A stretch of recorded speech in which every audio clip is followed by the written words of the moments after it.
TDP కార్యకర్తలా మీరు గూండాలా అని మేము ప్రశ్నిస్తా ఉన్నాం. మీరు అడగొచ్చు, ప్రభుత్వం ఇంకా ప్రమాణ స్వీకారం, ముఖ్యమంత్రి గారు ప్రమాణ స్వీకారం చేయకముందే మీరు ఈ ఆరోపణలు చేస్తున్నారు అని మీరు ప్రశ్నించవచ్చు.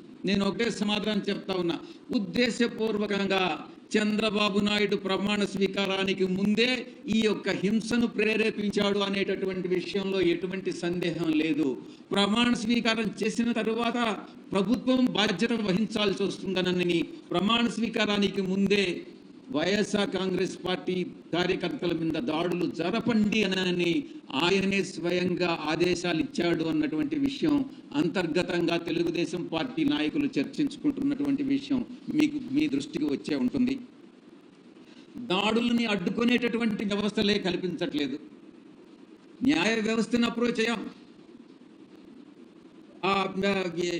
పోలీస్ వ్యవస్థను అప్రోచ్ అయ్యాం, రెవెన్యూను అప్రోచ్ అయ్యాం.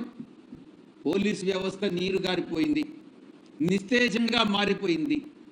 వ్యవస్థ పని చేయకుండా మానేసింది. బాధితులు పడుతున్నటువంటి ఎవరైతే హింసకు గురయ్యారో, ఎవరైతే హింసకు లోనయ్యారో ఆ బాధితుల ఆక్రందనలు అన్నటువంటిది ఒక్కసారి చంద్రబాబు నాయుడు గాని ఆలకిస్తే, అదే ఆక్రందన తన కుటుంబ సభ్యులు చేస్తే ఎంత మనసు నొప్పిస్తుందో ఒక్కసారి చంద్రబాబు నాయుడు అర్థం చేసుకోవాలి అని నేను తెలియజేస్తా ఉన్నా. మన కుటుంబ సభ్యులు అదే రకమైనటువంటి బాధ అనుభవిస్తే మనం ఎలా ఫీల్ అవుతామో అదే ఇతరులు అనుభవించినప్పుడు కూడా ఒక నాయకుడిగా, ఒక రాష్ట్ర ముఖ్యమంత్రిగా మీరు కూడా అదే ఆవేదనతో ఆ యొక్క బాధలు తీర్చాల్సినటువంటి బాధ్యత ముఖ్యమంత్రిగా ఆయన మీద ఉంది అన్నటువంటి విషయంలో ఎటువంటి సందేహం లేదు.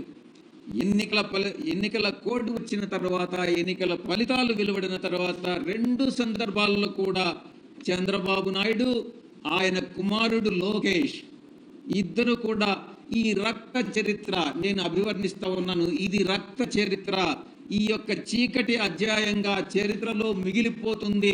2024లో మొట్టమొదటిసారి చంద్రబాబు నాయుడు, నేను అనుకుంటాను 1999లో అధికారంలోకి వచ్చాడు. అది బీజేపీ పార్టీ వల్లనే. ఆ తర్వాత 2014లో అధికారంలోకి వచ్చాడు. అది బీజేపీ సహకారం వల్లనే. ఇప్పుడు 2024లో మళ్ళీ అధికారంలోకి వచ్చాడు. అది కూడా బీజేపీ సహకారం వల్లనే.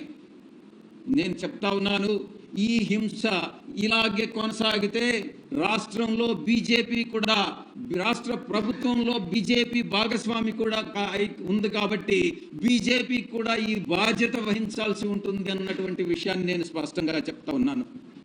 ఈ